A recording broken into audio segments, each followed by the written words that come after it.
እንዴት ናችሁ ክቡራን ተከታዮቻችን? ዛሬ እጅግ አስደናቂና አዲስ የሥራ ዕድሎችን ከተባበሩት አረብ ኤምሬት እናቀርባለን። በ26 ዓመት መጀመሪያ ወራት የሥራ ገበያ እጅግ በፈጣን ሁኔታ እየተስፋፋ ነው። በተለይ በዱባይ በአቡዳቢና በቻርጃ ውስጥ አዳዲስ የሥራ ዕድሎች በብዛት ተከፍተዋል። መጀመሪያ የኮንስትራክሽን ዘርፍ በጣም ከፍተኛ የሥራ ዕድል እየፈጠረ ነው። በኤክስፖ ሲቲ ዱባይ አካባቢ አዳዲስ ፕሮጀክቶች በመጀመር ላይ ሲሆኑ ለኤሌክትሪሻኖች፣ ለፕላምፐሮች፣ ለሜሶኖችና ለሴፍቲ ኦፊሰሮች ብዙ ቅጥር ተከፍቷል። ደሞዝም ከ1500 ድራም ጀምሮ እስከ 4000 ድራም ድረስ ይደርሳል እንደ ችሎታውና የሥራ ልምዱ።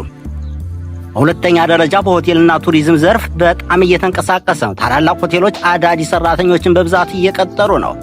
ለሪሴፕሽን፣ ለሃውስ ኪፒንግ፣ ለኪችን ስታፍና ለሴኩሪቲ ቦታዎች ብዙ ክፍት ቦታዎች አሉ። የእንግሊዝኛ ቋንቋ ችሎታ ካለው ደግሞ እድሉ ይጨምራል። በሶስተኛ ደረጃ ደግሞ የሱፐር ማርኬትና ሪል ዘርፍ እጅግ እየፈጠነ ነው። ትልልቅ ድርጅቶች እንደ ኬሮፍና ሉሉ ሃይፐር ማርኬት ለካሸሮች፣ ለስቶር ኪፐሮች፣ ለሴል አሶሲየትና ለዌርሃውስ ሰራተኞች ቅጥር እያደረጉ ነው። ደሞዝም ከ1800 እስከ 3500 ድራም ይደርሳል። አሁን የቴክኖሎጂ ዘርፍ በተለይ በዱባይ ውስጥ እጅግ እየተጠናከረ ነው።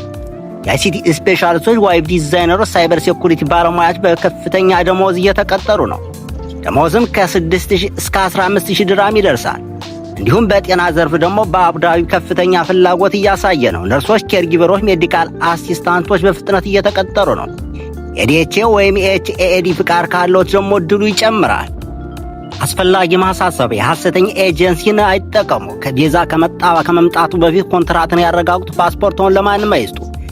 ይህ የዛሬው ብሬኪንግ የሥራ ዜና ነበር። የሥራ ፍለጋ ካሉ ዛሬውን እርምጃ ይውሰዱ፣ ድለውን ይጠቀሙ።